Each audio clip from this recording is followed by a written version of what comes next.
Llegó la hora, la batalla final. Dicotomía versus tricotomía.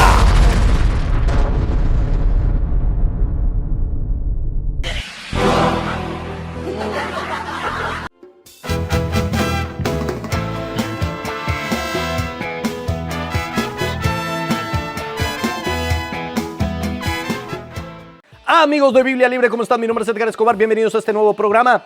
Después de las terribles afirmaciones y la polémica de Itiel Arroyo al afirmar que una persona puede ser poseída en su alma pero no en su cuerpo, me puse a pensar.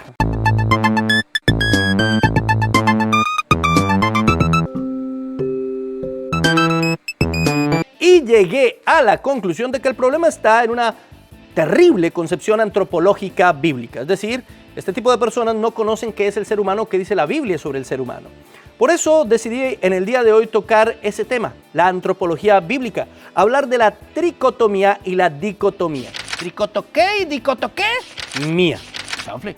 Y es que la dicotomía dice que el ser humano en esencia es uno, pero que tiene dos dimensiones, una dimensión física y una dimensión espiritual.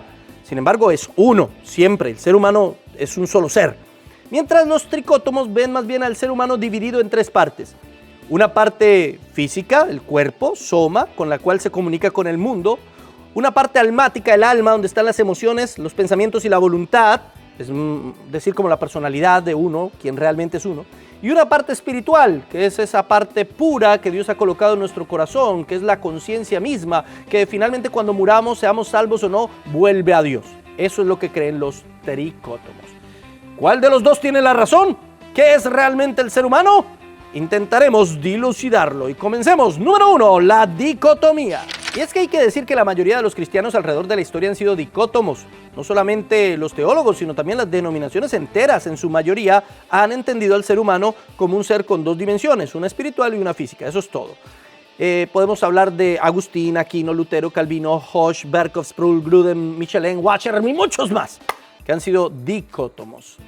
¿Pero qué argumentos tienen para ello? Argumento número 1. El alma y el espíritu se usan como sinónimos. Hay muchos versículos que colocan como sinónimo al alma y al espíritu.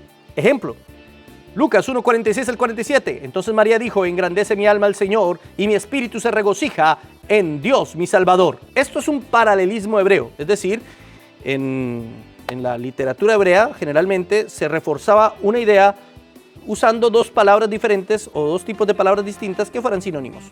Y es lo que está diciendo María. Engrandece mi alma al Señor. Y luego dice, mi espíritu se regocija en mi Dios. Es lo mismo, engrandece mi alma al Señor y mi espíritu se regocija en mi Dios. Es exactamente lo mismo.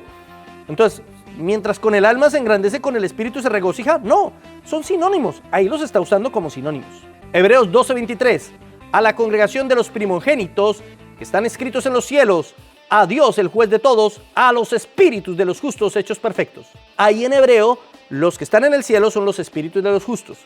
Pero en Apocalipsis también, pero ya no habla de espíritus. Cuando abrió el quinto sello vi bajo el altar las almas de los que habían sido muertos por causa de la palabra de Dios y por el testimonio que tenían. Así que en los cielos, ¿quiénes están? ¿Las almas o los espíritus? ¿O los dos, separados o unidos? ¿Cómo van a estar unidos si no hay un cuerpo? Pues simplemente porque son sinónimos en la Biblia. Y así, hay muchísimos textos más que no tengo el tiempo de exponer, pero que usted fácilmente puede encontrar. Número 2. Jesús usa alma y espíritu indistintamente. Jesús también lo usa de esa manera. Juan capítulo 12, verso 27. Ahora está turbada mi alma. Ahí está hablando poco antes de su crucifixión. Y apenas un capítulo después dice, habiendo dicho esto, se conmovió en espíritu. Él estaba conmovido desde el capítulo 12. Pero en el capítulo 12 dice que su alma está turbada, mientras en el capítulo 13 dice que su espíritu está conmovido. Pero en el contexto es por lo mismo. Pronto llegará su muerte y crucifixión. Simplemente Jesús está usándolo como sinónimos. De hecho, Jesús cuando habló de la naturaleza humana, solo habló en dos términos. Un término material y uno espiritual. Mateo, capítulo 10, verso 28. Y no temáis a los que matan el cuerpo, mas el alma no pueden matar. Temed más bien a aquel que puede destruir el alma y el cuerpo en el infierno. ¿Qué pasó con el espíritu, Señor? ¿Por qué lo olvidaste? Eso es lo que dicen los dicótomos. Número 3. En la muerte la Biblia dice que sale o el alma o el espíritu, pero nunca los dos. Uno creería que si el hombre es compuesto por espíritu, alma y cuerpo, pues la Biblia diría que salió el espíritu y el alma del cuerpo. Pero nunca es así. Siempre dice que o salió el espíritu o salió el alma. Génesis 35:18. Y aconteció que al salírsele el alma, pues murió, llamó a su nombre Benoni. Aquí está narrando la muerte de Raquel y dice que se le salió el alma, ¿sí o no? Se le salió el alma. Pero después, cuando se muere Isaac, mire lo que dice. Génesis 35, 29. Y exhaló Isaac el espíritu y murió. A Raquel se le fue el alma, pero Isaac el espíritu. Entonces, ¿Raquel quedó con el alma ahí? ¿O cómo fue el asunto? Miren, simplemente los está usando como sinónimos. Pero no hay un solo verso en la Biblia que dice, y expiró el alma y también el espíritu. Nunca. Igual en Lucas 12:20 y Lucas 23:46. Miren lo que dice Ezequiel 12:7. Y el polvo vuelva a la tierra como era, y el espíritu vuelva a Dios, que lo dio. También hay una dicotomía. El cuerpo vuelve al polvo, a la tierra, y el alma o el espíritu vuelve a Dios. ¿Sí? Y algunos usan ese texto para decir, ¿se dan cuenta que todos los espíritus vuelven a Dios? Pero ahí está simplemente generalizando. No está diciendo que todos los espíritus van a ser salvos o que todos los espíritus van a volver a Dios exactamente o que todas las almas vuelven a Dios. Simplemente está poniendo el proceso de la muerte como es. Una parte espiritual que está en el reino de Dios, que puedes condenarse o salvarse, pero el tema del texto no es la soteriología, y una parte material que simplemente se deshace en la tierra. Número 4, la Biblia enseña que el espíritu sí puede pecar. Hay muchos versos que enseñan que el espíritu puede pecar, muchísimos. Y eso es un problema para la tricotomía, que cree que el espíritu es la parte de Dios que está en nosotros, sí, el aliento de vida del espíritu en nosotros, porque se supone que el espíritu es santo y puro y no debería pecar. Pero mire, 2 Corintios 7:1, 1 Corintios 7:34, Proverbios 16:2. Mire lo que dice Proverbios 16:2. Todos los caminos del hombre son limpios en su propia opinión, pero Jehová pesa los espíritus. Jehová pesa los espíritus, evalúa los espíritus. ¿Por qué los evalúa? Pues porque pueden pecar. Pueden pecar. Entonces, ¿cómo comprenderíamos desde la tricotomía a un espíritu que puede pecar?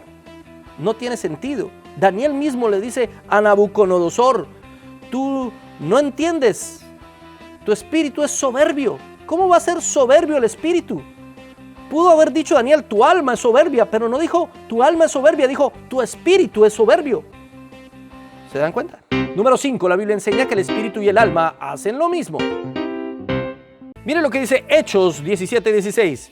Mientras Pablo los esperaba en Atenas, su espíritu se enardecía, viendo la ciudad entregada a la idolatría.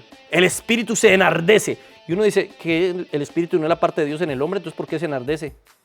Sí, según la tricotomía. Pero para la dicotomía no hay problema, porque el espíritu y el alma son lo mismo. Ahora mire lo que dice Juan 13:21. Habiendo dicho Jesús esto, se conmovió en espíritu. Jesús se conmueve en su espíritu. ¿Por qué? ¿No debería conmoverse el alma? Marcos 2:8a.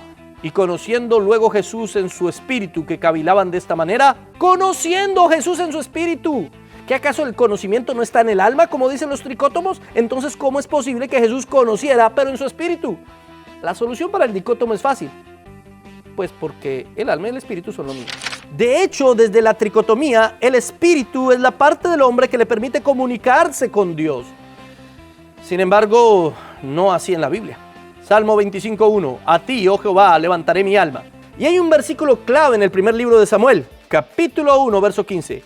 Y Ana le respondió diciendo, no, Señor mío, yo soy una mujer atribulada de espíritu. No he bebido vino ni sidra, sino que he derramado mi alma delante de Jehová. Ella utiliza tanto el término espíritu como el término alma para referirse exactamente a lo mismo.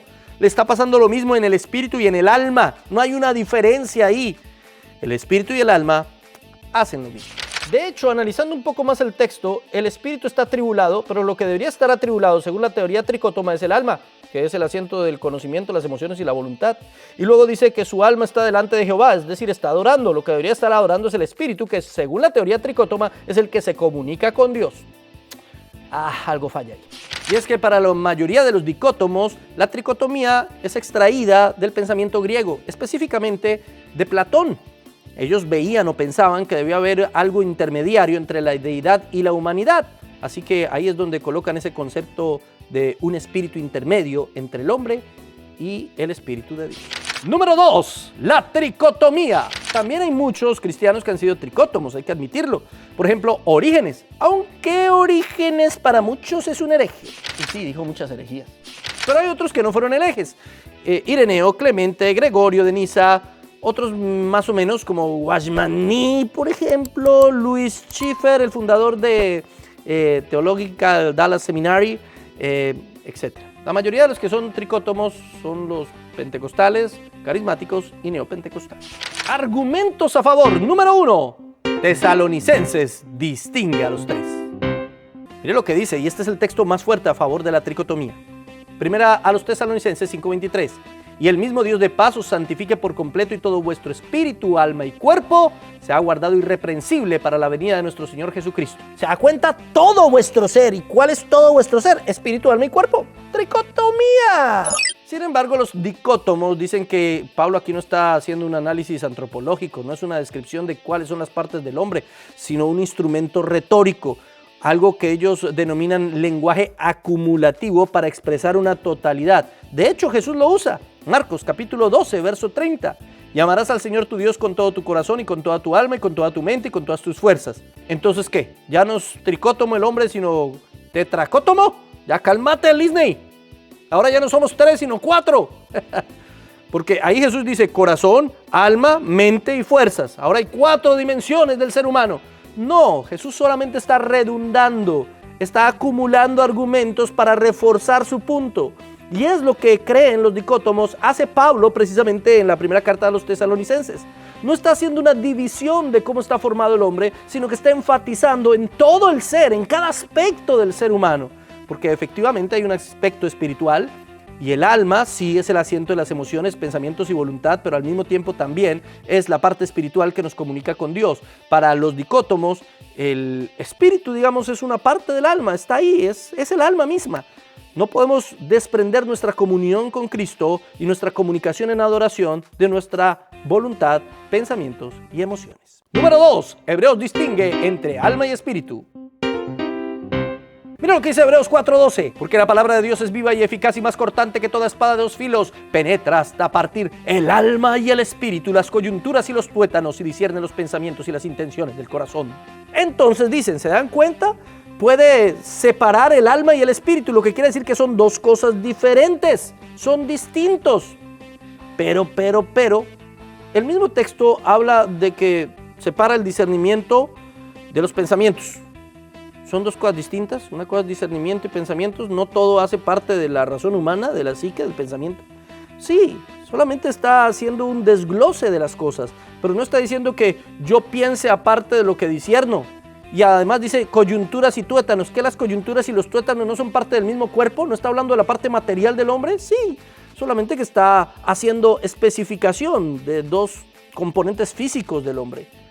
De la misma manera está haciendo especificación de 2 componentes espirituales del hombre, alma y espíritu, pero es el espíritu en sí mismo. Y eso es lo que argumentan los dicótomos. Número 3, Romanos enseña que es nuestro espíritu el que se relaciona con Dios. Romanos 8:16, el espíritu mismo da testimonio a nuestro espíritu de que somos hijos de Dios. El espíritu da testimonio a nuestro espíritu. ¿Cómo da testimonio? Por medio de la palabra de Dios. ¿Y cómo entendemos la palabra de Dios? Por medio del pensamiento y de la voluntad. Así que este texto en nada contradice la dicotomía. Al contrario, parece fortalecerla. Número 4, Efesios dice que el espíritu de los inconversos está muerto. Una de las partes de lo que creen los tricótomos es que el ser humano que no conoce a Cristo no tiene espíritu. Su espíritu está muerto. Solamente vive su alma y su cuerpo, pero no hay espíritu. ¿En qué se fundamentan? Efesios 2:1. Y Él os dio vida a vosotros cuando estabais muertos en vuestros delitos y pecados. Ahí no dice que el espíritu está muerto. Dice que todo nuestro ser está muerto. Estamos muertos en delitos y pecados. Estamos muertos espiritualmente. Ahora, entendamos lo que significa muerte, separación. No quiere decir que el ser humano que no se ha convertido tiene su espíritu muerto. Más bien, su espíritu, su parte espiritual, está definitivamente separada de Dios. Pero está. De hecho, lo afirma el mismo Pablo. 1 Corintios 2:11, parte A. Porque ¿quién de los hombres sabe las cosas del hombre sino el espíritu del hombre que está en él? El espíritu del hombre que está en él. Aquí no está hablando de los cristianos, está hablando de todos los hombres. porque está tomándolo como ejemplo. El espíritu del hombre sabe lo que el hombre piensa. Ahora, el espíritu sabe, conocimiento, que esa no era una facultad del alma. ¿Se da cuenta de lo que le estoy queriendo decir? Pero el espíritu del hombre, si sea cristiano o no sea cristiano, sabe lo que el hombre piensa. Así que eso de decir que el espíritu es lo que está muerto y lo demás está vivo, divide al hombre innecesariamente y puede llevar a problemas y herejías. Número 5. Génesis describe un proceso tripartito. Los tricótomos ven eso en Génesis 2:7. Entonces Jehová Dios formó al hombre del polvo de la tierra y sopló en su nariz aliento de vida y fue él un ser viviente. Polvo, cuerpo.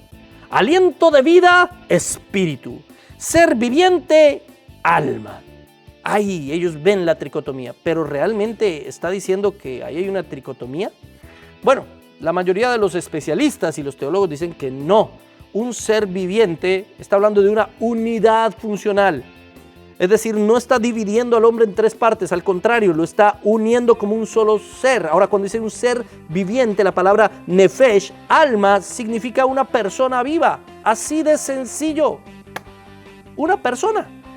Así que aquí no está hablando de tres partes, sino está hablando de dos partes: polvo, cuerpo, aliento de vida, espíritu, que forman a toda la persona, el nefesh, el alma. Muchas veces la Biblia habla de alma refiriéndose a la totalidad de las personas. De hecho, nosotros usamos ese mismo lenguaje cuando decimos ¿cuántas almas ganaron? No estamos hablando solo del alma, estamos hablando del cuerpo y del espíritu también, supuestamente, según los tricótomos. Así que el término alma se refiere a todo el ser. Sexto, 1 Corintios 2:14 muestra la diferencia entre alma y espíritu. Pero el hombre natural no percibe las cosas que son del Espíritu de Dios, porque para él son locura y no las puede entender, porque se han de discernir espiritualmente. En cambio, el espiritual juzga todas las cosas, pero él no es juzgado por nadie. Pablo no está hablando de partes de la naturaleza del ser humano. Pablo está hablando de estados espirituales. El hombre regenerado y el hombre no regenerado. El hombre natural es el no regenerado. El hombre espiritual es el que ha nacido de nuevo. Es así de sencillo. No hay antropología de Pablo aquí en el texto. Para finalizar, aunque esto es un tema secundario, puede traer problemas y herejías. Mucho cuidado. Se puede dividir innecesariamente al ser humano. Y por eso llegan teorías bien extrañas, como las de Itiel Arroyo, de que puede ser poseído en el alma, pero no en el cuerpo, y cosas así raras, cuando el ser humano es todo una unidad. Algunos otros dicen que el alma ha sido salva, pero el cuerpo no. Entonces siguen pecando y justifican el pecado de esa manera. Algunos llegan a despreciar el cuerpo y a ver el alma como algo bueno y santo, mientras el cuerpo es sucio. Ese tipo de cosas son consecuencias de una concepción tricótoma mal entendida. En segundo lugar, se puede crear una espiritualidad elitista. Hay personas que se creen más espirituales que otras porque ellos son cristianos espirituales y hablan de cristianos almáticos y cristianos carnales. No existe el cristiano espiritual, el almático y el carnal. Existe el cristiano. Si es cristiano, es espiritual, debe vivir en el espíritu. Ahora, que caiga en pecado es otra cosa. Pero nada en la Biblia nos enseña de que hay una escalafón de cristianos, el espiritual, el almático y el carnal. Eso no es bíblico y puede llevar a una terrible herejía. Además, puede producir problemas en el concepto de la regeneración. ¿Qué te regeneró? ¿Te regeneró solamente el espíritu? ¿Te regeneró solamente el alma?